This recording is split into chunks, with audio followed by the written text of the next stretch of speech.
From the national newsroom of the Canadian Press, I'm Karen Rebo. Prime Minister Mark Carney will host a virtual First Ministers meeting with the country's premiers later today. But before the online gathering, Carney will meet in person with a visiting Ontario Premier Doug Ford in Ottawa. The Canadian Press learned they'll sign a deal that will reduce the regulatory burden on large projects, including building roads that would connect Ontario's highway system to its northern Ring of Fire region. A political scientist at the University of Calgary says 2025 was a terrible disappointment for the federal Conservatives, who went into the year expecting to win government. Ian Brody says despite the gains the party made in the April election, the fact they didn't win still stings. He believes that, and two recent defections to the Liberals, could make things difficult for party leader Pierre Poilievre moving forward.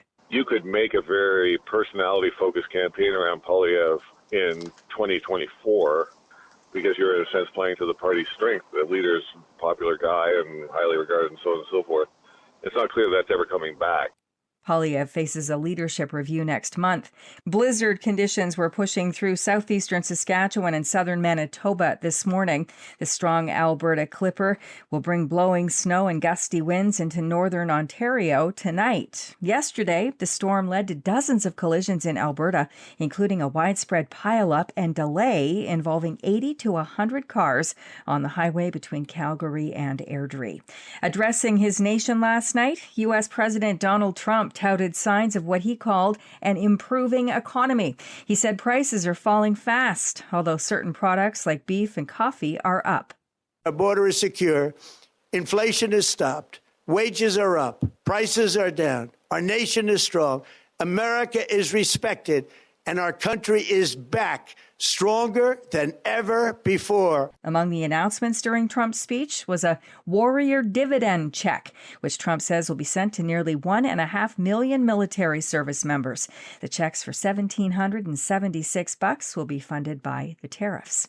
And savvy home entertainers are on the front lines of a new tourism strategy to lure American and international visitors into our country.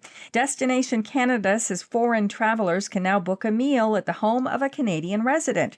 Tourists can visit homes in several cities, including Calgary, where chefs and entrepreneurs Connie D'Souza and John Jackson recently hosted two guests from Atlanta and two from Dallas. Jackson says they steered clear of any topics that could sour the mood, especially politics. Everyone has different opinions, and, there may be a guest at the table that doesn't feel comfortable sharing it, and they could be very insulted by what another guest, how they feel, and they're very opinionated. So we just don't go there. This is the Canadian Press.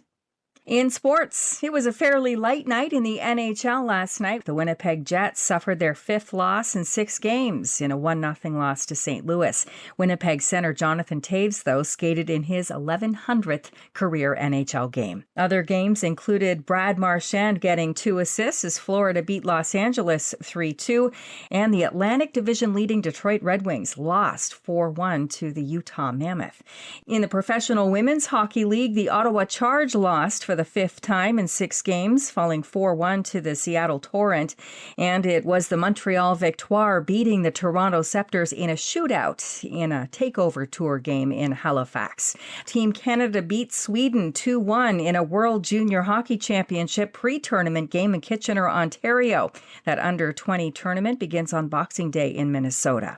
The Toronto Raptors had the night off, but they'll resume action tonight against the Bucks in Milwaukee. From the Canadian Press, I'm Karen Rebo. Thanks for listening. Don't forget to follow and subscribe. For more of today's top stories, visit thecanadianpressnews.ca.